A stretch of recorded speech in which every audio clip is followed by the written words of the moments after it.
We begin with the increasingly dire situation inside Alberta's hospitals. Doctors fear that they could soon have to ration care as the number of COVID patients continues to grow.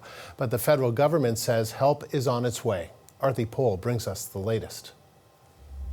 There is confirmation now from the federal government that it will be sending assistance to Alberta to help with the deepening COVID crisis there as they watch case numbers and hospitalizations, ICU admissions continue to rise. What we've heard from the Public Safety Minister, Bill Blair, is a confirmation that resources will be made available to Alberta as they see fit. In specific, in terms of the resources that will be made available, they have said that there will be capabilities including the deployment of Canadian Armed Forces medical resources and aeromedical evacuation capability, which is something that was specifically requested for by Alberta, as well as the deployment of Canadian Red Cross resources through the Supporting a Humanitarian Workforce to Response to COVID-19 and Other Large-Scale Emergencies program and other federal health human resources. So that is the confirmation that has come in from the federal government.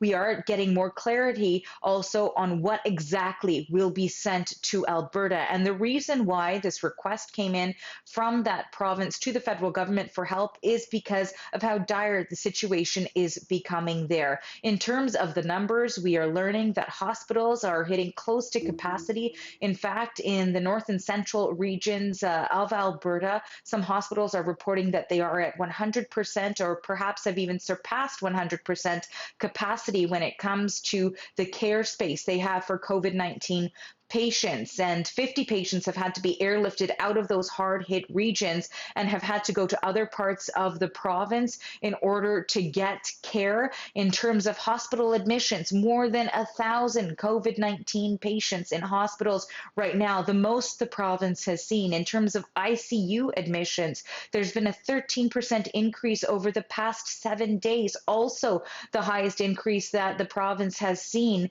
during the course of the pandemic when it comes to ICU admissions. So a dire situation. 20 deaths were reported on Wednesday, including that of an 18-year-old woman who did have pre-existing conditions, but still a point of concern for healthcare professionals, saying that the public does need to remain vigilant. In terms of restrictions or COVID-19 health measures that are in place now, we know that Alberta had lifted restrictions during the course of the summer, and as they watched this COVID crisis deepen, they had to bring many of those back, including now mask mandates and the introduction of a vaccine passport. But at least one doctor we spoke to said it may be too little too late.